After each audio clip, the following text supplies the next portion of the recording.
Hello and welcome to another URSA example. This is part 2 of the least squares weighted linear regression. In part 1 we derived these formulas for the fit parameters b and m, and here we're going to derive their uncertainties, because you need to know how well you know b and m, not just what you think the value is. So the first thing that I'm going to do here is save these equations off so that I can use them later. I'm going to save this one as equality b, and I'm going to save this one as equality m. And now I'm going to just plug in the formula for propagation of errors and then solve it for b and m. And I'm not going to justify that formula or anything, I'm just going to use it. So I'm going to set, or I'll just select all and replace it. I'm going to set my equation to sigma sub b. Actually, I want to set it to sigma sub b squared. So I can use builder.apply. That lets me apply a rule to whatever I have. And then I'm going to say reflexivity to create another side of the equation. And then I'm going to set b. I need to take a partial derivative of b. And just like in the last video, I used the function of table to declare what the parameters of chi-squared were. I'm going to do the same thing here to declare the parameters of b. So table, function of b. B is a function of what? These things. X sub I, Y sub I, and sigma sub I for all I. And then m is also a function of these things. So now I'm going to use builder.partial derivative to add in my partial derivative. And I'm going to take the derivative with respect to yj. And then I'm going to use builder.apply to apply a rule to what I have here. So e is going to go to sum over all j's of sigma j squared times e squared. And this is the formula for propagation of errors for b.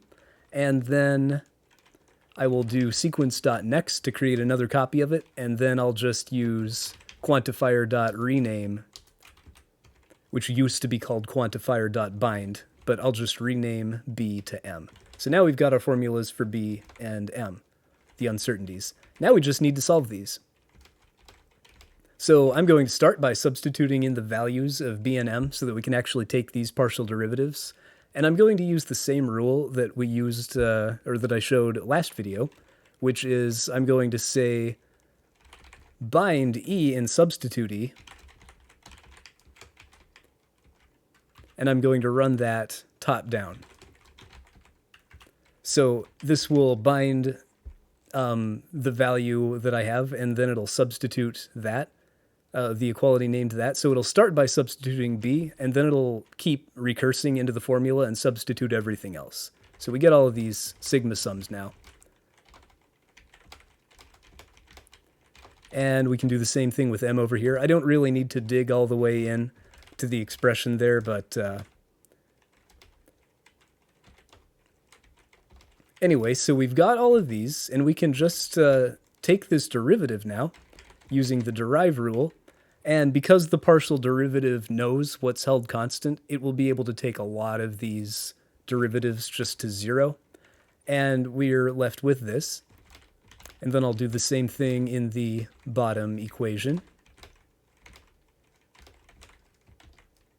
Whoops, I meant derive. Okay, so now we've got these. We've taken our derivative. And so now we don't really need most of these sigma sums anymore, and we can just replace them with their variable names again. So let's just do that. It's a pretty long formula, but I'm going to say top down, substitute s, so substitute s back, substitute sx back in, sxx back in, and delta. Now this is a little bit simpler looking. And now the new things that we have to deal with are these remaining sigma sums. These are sort of the new things that all of that partial derivativing has left us with.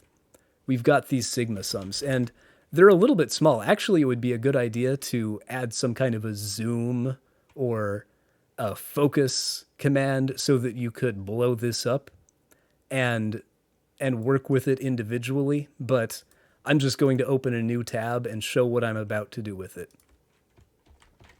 So set to this. So this is the same thing as what's selected over here. So I'm just going to show what I'm about to do with it. So what we have here is the partial derivative with respect to yj, which I had plugged in initially into the uncertainty propagation formula. That partial derivative of yi. And yi and yj are both components of the vector of observations y. And so when we take partial yj of yi, that derivative will be 1 if I equals j, if they're the same observation, and it will be 0 otherwise if they're different observations. So that is the Kronecker delta function. That's the same as delta ij. And there's a derivative rule that will do this, and it's called vector components. This is not part of the derived rule, and it probably should be, because then I wouldn't have needed to compute this. It would have just done this too. But anyway, I can run that here, and we just get delta ij, because that's what that derivative is. And now we have the sum over I of delta ij divided by sigma I squared. And delta ij, again, is 1 if I equals j, and it's 0 otherwise. So when we take this sum, there's one term that's going to be non-zero, and that's when I equals j. And for every other value of y, of I, it's just going to be 0, because delta ij is 0. And so we can replace this with 1 over sigma j squared, since that's going to be what this sum is, as you sum over i's. So there's a rule that does that that's called delta elim, and it eliminates delta functions. It acts on a sum over delta function with some other term that it's multiplied by, and it eliminates the delta function by replacing the sum with the summand, with the variable replaced by the other variable in the delta function. So when we run that here, we just get 1 over sigma j squared. So that's delta elim. So now I'm going to do those two things on each of these sigma sums.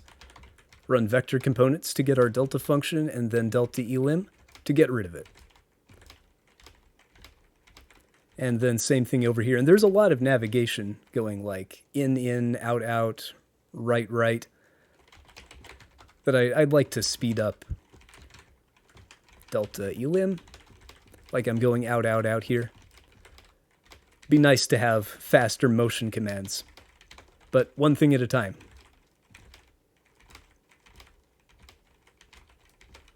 So we're going to go in here, use vector components, use delta elim, and this sum, it is hard to see, but some of these sums are delta ij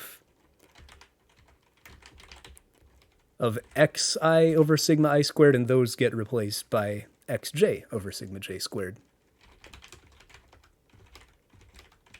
So now we've eliminated all our delta functions, and we can continue simplifying this now.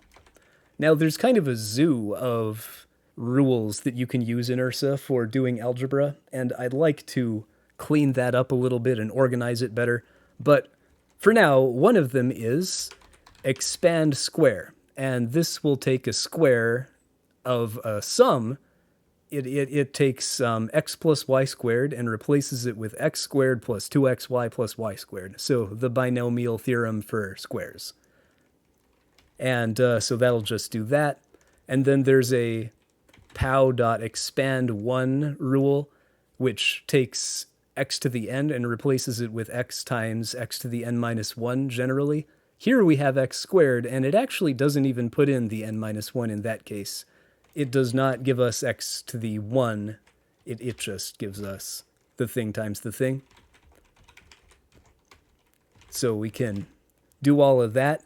And then we can simplify. This looks a little large and onerous, but Ursa does a decent job of simplifying it.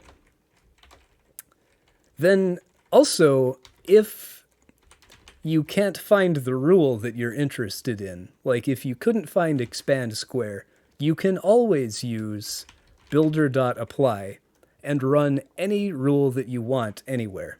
So here I have something plus something else, sum squared, and I can say a plus b squared goes to, I can write the rule myself, a squared plus 2ab plus b squared, and it'll just rewrite that for me. So then I'm going to expand these things and simplify. Now we're getting somewhere. We now have a sum over j of a couple terms, and inside of these terms, like this first one, for instance, we have 1 over sigma j squared, which looks a lot like the S definition that we have.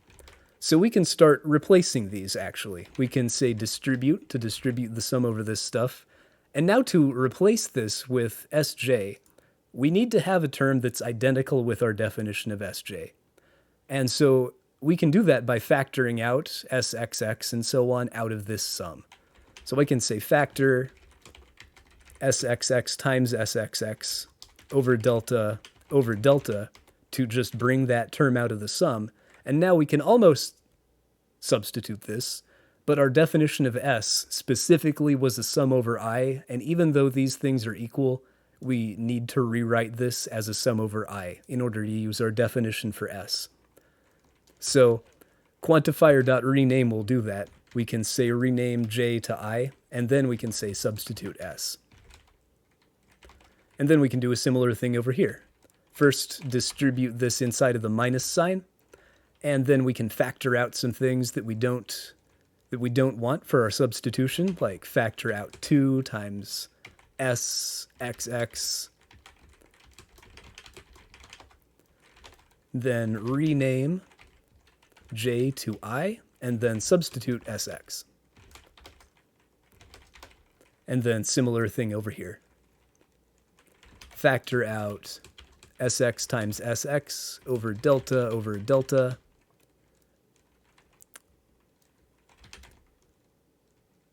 Oh, I mistyped that.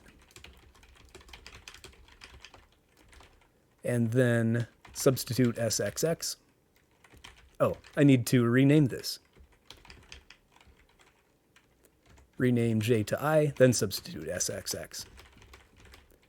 And I'll just simplify this to make it a little nicer, and then do the same thing down here. So first term, factor out all the terms we don't want, which is an S and an S and a delta. Rename j to I, substitute Sxx. Distribute this in, factor out all the terms we don't want.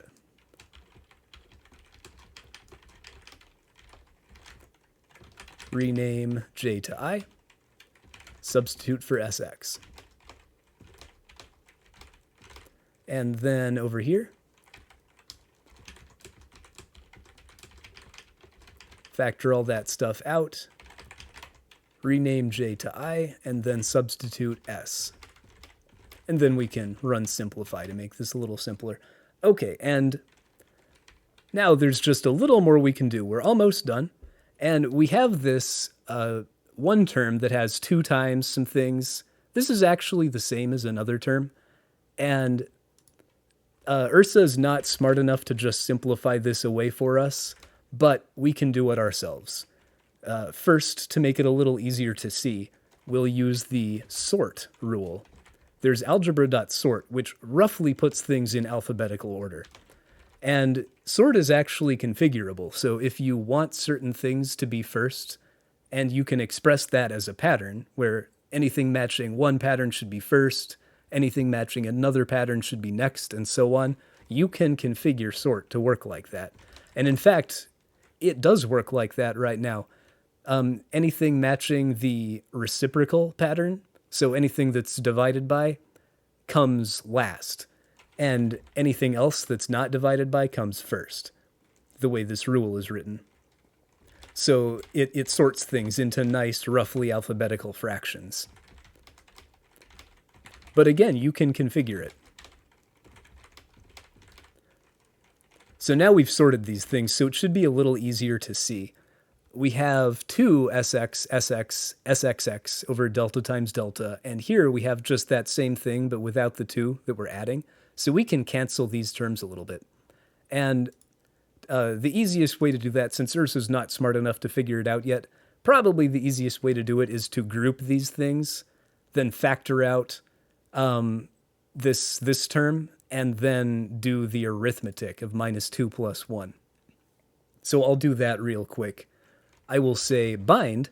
I want to bind something plus something that I'm going to call A plus something else in the rule group A, B. And this will group starting with this term A. And so when I run this, it'll match this middle term, and then it'll group starting with that term. So that groups the final 2 terms. Then here we can bind again and say, I want to factor out A in where A is the second term. So I want to match something plus A and then factor out A. So we've just factored that out. And now we can use the arithmetic rule, which just adds numbers together, and then simplify this. And then we'll do a similar thing down here. Bind something plus something called A plus something else in group. And then bind something plus A in factor A. And then do arithmetic. Now we're almost done, but there's a little more simplification we can do. We can notice that here, in this top formula, both of these have an SXX that we can factor out. So we're just going to factor that. And then we can also factor 1 over delta squared. But then this is just delta. So we can substitute delta, and then simplify this. And then similarly over here, both terms have an s over delta squared, so we can factor out s over delta. And then this again is just delta. So then we can simplify this, and here are our uncertainties. That's it. So we found them. So now we know both B and M and the uncertainty in each. See you next time.